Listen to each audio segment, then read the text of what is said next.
Yang kami hormati Bapak dan Ibu dosen Teknik Kimia Universitas Internasional Semen Indonesia, dan yang berbahagia teman-teman yang sedang menonton video ini. Pada kali ini kami akan mempresentasikan sidang dari hasil skripsi kami. Sebelumnya, perkenalkan, nama saya Salvi Altara Ramandani, NIM 20316100019. Dan saya Lili Fajratul Sa'dia dengan NIM 20316100025 dengan dosen pembimbing Ibu Malahayati Nasution STMT dan Ibu Oki Putri Prastuti STMT. Kami dari Departemen Teknik Kimia Universitas Internasional Semen Indonesia. Di mana pada kesempatan hari ini, judul yang akan kami bahas yaitu pengaruh jenis nutrisi dan persentase starter pada produksi bioetanol dari daging salak dengan metode fermentasi dan distilasi. Adapun organ yang akan kami bahas yaitu ada abstrak, latar belakang, tinjauan pustaka, metodologi penelitian, hasil dan pembahasan, serta kesimpulan. Berikut merupakan abstrak yang ada di pada penelitian kami.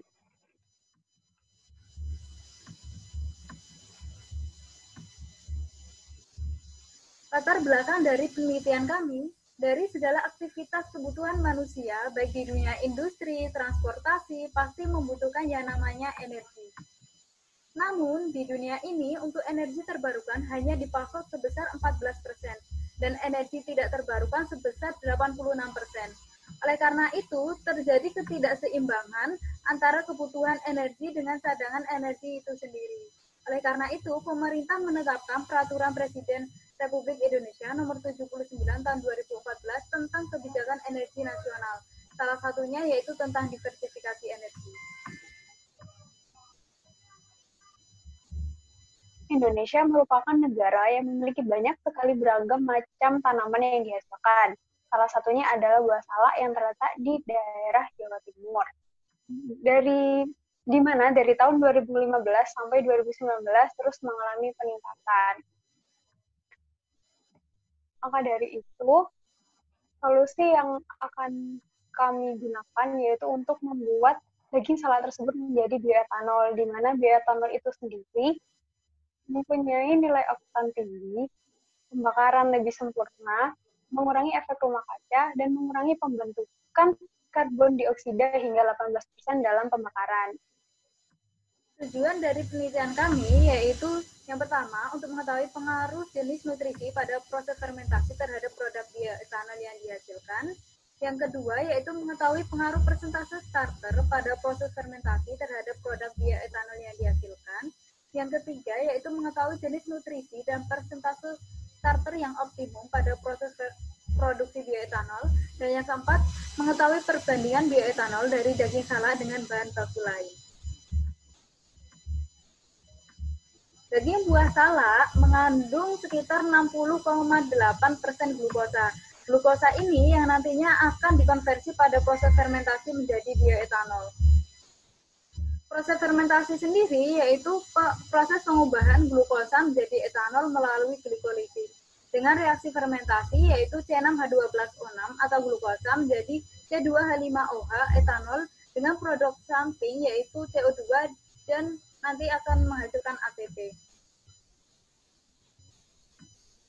Untuk distilasi yang kami gunakan adalah distilasi sederhana dengan pemakaian suhu sebesar 78 derajat Celcius yang digunakan untuk memurnikan etanol.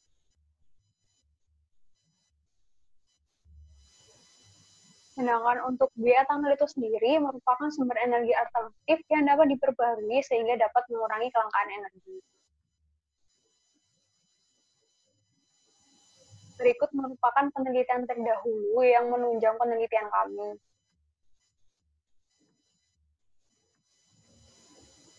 Adapun metodologi penelitian kami melakukan dua metode pengumpulan data, yaitu yang pertama dengan penelitian di laboratorium dan yang kedua dengan review jurnal.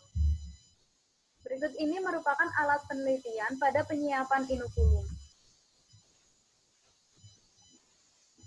Berikut merupakan alat untuk penyiapan medium fermentasi. Berikut ini merupakan alat yang digunakan pada proses fermentasi dan distilasi. Berikut merupakan bahan penelitian yang kami gunakan. Adapun metodologi penelitian dalam penyiapan medium fermentasi, yaitu daging buah salak dicuci dengan air dan dipotong kecil-kecil kurang lebih 1 cm. Kemudian ditimbang 50 gram dan diblender hingga halus. Kemudian ditambahkan dengan nutrisi, yaitu amonium sulfat dan urea. Selanjutnya disterilisasi dan dilakukan pendinginan. Setelah itu untuk penyiapan umum, media yang disterilisasi akan diambil 10 ml dengan gas ukur dan setelah itu ditambahkan yeast Saccharomyces dan setelah itu akan diinkubasi selama 4 jam. Selanjutnya yaitu penyiapan proses fermentasi, di mana media yang telah disterilisasi ditambahkan dengan starter yang telah diinkubasi dan dilakukan fermentasi. Dan di dalam proses fermentasi ini juga dilakukan beberapa analisis, yaitu ada analisis kadar gula, analisis pH, dan analisis pertumbuhan mikroorganisme. Setelah itu, hasil fermentasi akan distilasi, di mana untuk analisisnya piknometer kosong ditimbang, setelah itu piknometer kosong ditambahkan dengan distilat dan ditimbang. Setelah itu, maka nantinya dari nilai tersebut akan didapatkan kurva standar etanol. Berikut merupakan hasil dan pembahasan dari penelitian kami. Berikut ini merupakan keterangan dari penelitian kami. Yang pertama ada kurva komposisi etanol air, di mana bisa kita ketahui di sini semakin besar densitas maka komposisi etanol yang dihasilkan semakin kecil. Dan ini merupakan persamaan yang nantinya akan kita gunakan untuk menghitung komposisi etanol yang dihasilkan. Berikut merupakan kurva standar glukosa, di mana semakin besar observasi, maka semakin besar konsentrasi glukosa. Ini merupakan persamaan yang digunakan untuk menghitung kadar residu gula. Selanjutnya yaitu ada kurva pertumbuhan mikroorganisme yang terjadi dalam 4 fase, yaitu fase lag, dan yang selanjutnya ada fase eksponensial dan fase stasioner serta fase kematian. Di sini pertumbuhan mikroorganisme berpengaruh pada kadar residu gula dan komposisi etanol yang dihasilkan. Berikut merupakan kurva pH fermentasi, di mana pada percobaan pertama mengalami kenaikan pada 24 jam yang disebabkan oleh pertumbuhan yeast yang cepat dan meningkatkan gugus OH sehingga pH menjadi naik. Untuk percobaan kedua dan ketiga mempunyai pH yang sama dan pH optimal pada pH 5, sehingga hal ini menunjukkan pengendukan tidak berpengaruh terhadap pH fermentasi. Selanjutnya yaitu ada komposisi bioetanol yang dihasilkan dari penelitian kami. Diketahui bahwa untuk komposisi etanol yang tertinggi diperoleh pada percobaan pertama. Hal ini dikarenakan variasi bahan berpengaruh pada hasil komposisi bioetanol yang dihasilkan.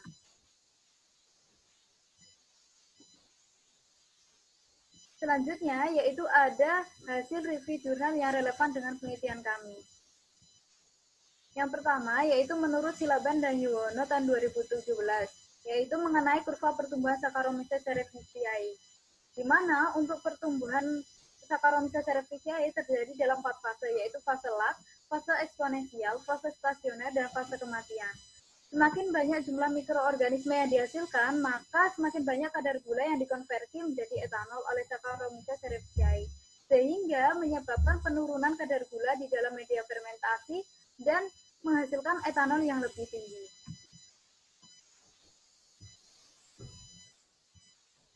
Setelah itu terdapat kurva pertumbuhan Saccharomyces cerevisiae menurut Wahono tahun 2011, di mana pada penelitian ini pertumbuhan bakteri terdiri dari 4 fase, yaitu fase lag, fase log, fase stasioner, dan fase kematian, di mana hasilnya pertumbuhan mikroorganisme pada penelitian Wahono 2011 dan Silaban dan Yuwono sesuai. Maka dari itu, di mana dari penelitian Wahono dan Silaban dapat disimpulkan bahwa hasil penelitian tersebut sesuai dengan penelitian yang kami lakukan. Selanjutnya yaitu ada pengaruh urea terhadap kadar gula reduksi. Ini menurut Putri dan kawan-kawan tahun 2016. Kita ketahui di sini bahwa semakin besar urea yang ditambahkan, maka kadar gula di dalam media fermentasi akan semakin turun. Hal ini menyebabkan penurunan kadar gula reduksi yang drastis dan menghasilkan etanol yang lebih tinggi. Berikut merupakan pengaruh urea terhadap gula reduksi menurut Pranata tahun 2017, di mana urea memberikan pengaruh terhadap penurunan kadar reduksi gula dan juga jumlah sel lebih banyak, maka menghasilkan etanol yang lebih tinggi. Maka dari itu, dari penelitian ini sesuai dengan penelitian milik Putri pada tahun 2016. Selanjutnya yaitu ada pengaruh urea terhadap pH fermentasi menurut Pranata dan kawan-kawan tahun 2017. Di sini bisa kita lihat bahwa semakin banyaknya urea yang ditambahkan, maka akan menghasilkan pH yang semakin turun. Karena dalam proses fermentasi dengan ditambahkan urea, maka akan menghasilkan asam-asam organik. Bisa kita ketahui menurut Pranata dan kawan-kawan tahun 2017, pH yang dihasilkan dalam proses fermentasi yaitu sekitar 4,12 hingga 4,79. Hal ini berarti sesuai dengan pH yang diperbolehkan untuk proses fermentasi. Berikut merupakan kurva pengaruh urea terhadap pH fermentasi, di mana menurut penelitian Muslimah pada tahun 2012, semakin banyak urea yang diberikan, maka pH semakin turun yang diakibatkan pada proses fermentasi tersebut menghasilkan asam-asam organik. Pada penelitian Muslimah, rentang pH yang dihasilkan sekitar 3-4,2, yang berarti rentang tersebut masih sesuai untuk proses fermentasi. Selanjutnya, yaitu ada pengaruh urea terhadap komposisi bioetanol yang dihasilkan. Yang pertama, yaitu menurut Putri dan kawan-kawan tahun 2016. Di sini bisa kita lihat bahwa semakin banyaknya urea yang ditambahkan, maka akan menghasilkan komposisi bioetanol yang lebih tinggi.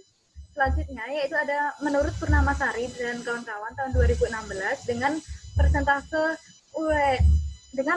urea yaitu 1%. Di sini bisa kita lihat bahwa komposisi bioetanol yang dihasilkan yaitu sekitar 83%. Selanjutnya yaitu ada menurut FNB dan FNB tahun 2013. Di sini bisa kita lihat bahwa semakin banyaknya komposisi urea yang ditambahkan, maka komposisi bioetanol yang dihasilkan semakin tinggi. Menurut FNB, pada komposisi urea 5% akan menghasilkan komposisi bioetanol yang lebih tinggi.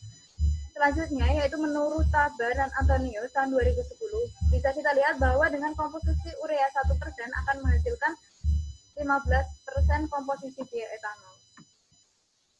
Penambahan urea dapat meningkatkan jumlah sel mikroba dalam media fermentasi, sehingga dapat meningkatkan aktivitas sel dalam pengkonversian glukosa menjadi etanol. Berikut merupakan pengaruh amonium sulfat terhadap pH fermentasi, di mana pada penelitian Yusuf tahun 2017, pada penambahan amonium sulfat dengan suhu fermentasi sekitar 30, 33, dan 36 derajat Celcius sama-sama menyebabkan penurunan pH pada proses fermentasi yang diakibatkan terbentuknya asam-asam organik. Untuk rentang pH yang dihasilkan dari penelitian ini sekitar 3,2 sampai 5,6, yang berarti rentang tersebut masih sesuai untuk proses fermentasi. Selanjutnya, yaitu ada pengaruh amonium sulfat terhadap pH fermentasi menurut Wijayanti dan kawan-kawan. Di sini bisa kita lihat bahwa semakin bertambahnya amonium sulfat yang ditambahkan, maka pH fermentasi akan semakin turun. Tetapi di sini bisa kita lihat pada hari kelima, yaitu dengan komposisi amonium sulfat 0,75%, akan menunjukkan perubahan pH dari 39 menjadi 3,9 menjadi 4,3. Hal ini dikarenakan kondisi media fermentasi yang kurang optimum yang menyebabkan pertumbuhan Saccharomyces cerevisiae sangat sedikit. Berikut merupakan kurva pengaruh amonium sulfat terhadap komposisi bioetanol menurut Arifwan pada tahun 2016, di mana dari penelitian Arifwan tahun 2016, komposisi bioetanol tertinggi yaitu pada komposisi bioetanol sebesar 1% dengan waktu fermentasi 168 jam. Selanjutnya yaitu ada pengaruh amonium sulfat terhadap komposisi bioetanol menurut Iliani dan kawan-kawan tahun 2015. Di sini bisa kita lihat bahwa dengan penambahan amonium 2 gram per liter akan menghasilkan komposisi bioetanol yang sangat tinggi atau yang lebih tinggi. Hal ini dikarenakan pada komposisi 2 gram per liter akan menyebabkan pertumbuhan Saccharomyces cerevisiae yang lebih cepat dan akan mempercepat proses pengkonversian glukosa menjadi bioetanol. Berikut merupakan kurva pengaruh persentase starter terhadap kadar reduksi gula menurut Nanda pada tahun 2019, di mana persentase starter tersebut berpengaruh terhadap kadar reduksi gula pada proses fermentasi. Semakin banyak persentase starter, maka semakin cepat pula proses konversi glukosa menjadi etanol, sehingga kadar reduksi gula semakin cepat turun. Selanjutnya yaitu ada pengaruh persentase starter terhadap kadar gula reduksi. Ini menurut Krishna dan Ventin, di mana bisa kita lihat pada persentase starter 10% akan menghasilkan kadar gula yang lebih tinggi dengan ditambahkannya glukosa 15%. Hal ini maka semakin banyaknya jumlah starter akan menyebabkan penurunan kadar gula yang lebih cepat. Berikut merupakan kurva pengaruh persentase starter terhadap pH menurut Rivaldin dan Kusuma pada tahun 2019, di mana pada penelitian Rivaldin dan Kusuma pada tahun 2019 menyatakan bahwa semakin banyak starter, maka pH yang dihasilkan akan semakin turun, di mana pada penelitian ini didapatkan rentang pH antara 3 sampai 4,5, yang berarti rentang tersebut masih sesuai untuk proses fermentasi. Selanjutnya yaitu ada pengaruh persentase starter terhadap pH menurut Yumas dan kawan-kawan. Di sini bisa kita lihat bahwa semakin banyaknya urea yang ditambahkan, maka pH akan semakin turun. Nah, di sini bisa kita lihat terjadi peningkatan pada hari kelima karena disebabkan oleh kurang optimalnya media fermentasi. Tetapi menurut Yumas dan kawan-kawan ini mempunyai pH antara 4-6 di dalam proses fermentasi. Hal ini berarti masih sesuai dengan pH yang diperbolehkan pada saat proses fermentasi. Berikut merupakan kurva pengaruh persentase starter terhadap pH menurut Nastrom tahun 2015, di mana semakin banyak starter, maka pH semakin turun. Namun pada penelitian ini, pada hari kelima, pH mengalami peningkatan yang disebabkan kurang optimalnya media fermentasi yang digunakan yang mengakibatkan pH tersebut naik. Dan dari penelitian tersebut didapatkan rentang pH antara 4-5, yang berarti rentang tersebut masih sesuai dengan fermentasi yang ada. Selanjutnya yaitu ada pengaruh persentase starter terhadap komposisi bioetanol menurut Setiawati. Di sini bisa kita lihat menurut Setiawati dengan persentase starter 3% akan menghasilkan komposisi bioetanol yang lebih tinggi. Di mana untuk persentase starter yang ditambahkan, maka semakin banyak persentase starter yang ditambahkan akan menghasilkan komposisi bioetanol yang lebih tinggi.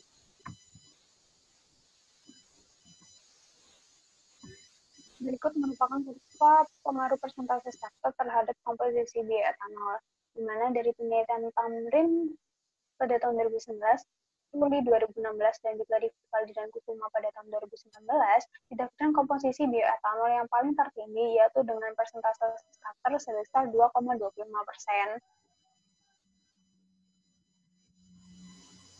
Selanjutnya yaitu ada pengaruh persentase starter terhadap komposisi bioetanol, di mana bisa kita lihat yang berwarna biru menurut UMAM tahun 2018. Di sini bisa kita lihat bahwa persentase starter 6% mempunyai komposisi bioetanol yang lebih tinggi. Hal ini berarti menunjukkan bahwa persentase starter yang ditambahkan semakin tinggi, maka akan menghasilkan komposisi bioetanol yang lebih tinggi. Selanjutnya yaitu ada menurut Wahyudi dan Tricayono tahun 2012, di mana di sini bisa kita lihat dengan persentase starter 10% akan menghasilkan komposisi bioetanol yang lebih tinggi.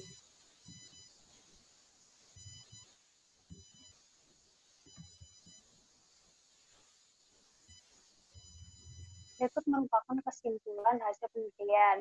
Yang pertama, pH optimal fermentasi didapatkan dengan pH 5, yang kedua, persentase starter optimum sebesar 5%, dan yang ketiga, komposisi etanol tertinggi diperoleh sebesar 26,99% pada percobaan pertama. Selanjutnya, ada kesimpulan menurut review jurnal, di mana Yang pertama yaitu pH optimal fermentasi Saccharomyces cerevisiae berada pada rentang 3,2 sampai 6. Yang kedua, selama fermentasi kadar gula maka di dalam media fermentasi akan semakin turun. Yang ketiga yaitu kurva pertumbuhan mikroorganisme mempunyai 4 fase, yaitu fase lag, fase log atau eksponensial, fase stasioner, dan fase kematian. Yang keempat yaitu menurut nutrisi urea, semakin banyaknya nutrisi urea maka kadar gula akan semakin turun. Yang kelima, semakin banyak nutrisi urea maka pH fermentasi juga semakin turun. Yang keenam, semakin banyak nutrisi urea maka semakin besar komposisi bioetanol yang dihasilkan. Yang ketujuh yaitu menurut nutrisi amonium sulfat, di mana semakin banyak nutrisi amonium sulfat maka pH fermentasi semakin turun, dan semakin banyak nutrisi amonium sulfat maka semakin besar komposisi bioetanol yang dihasilkan.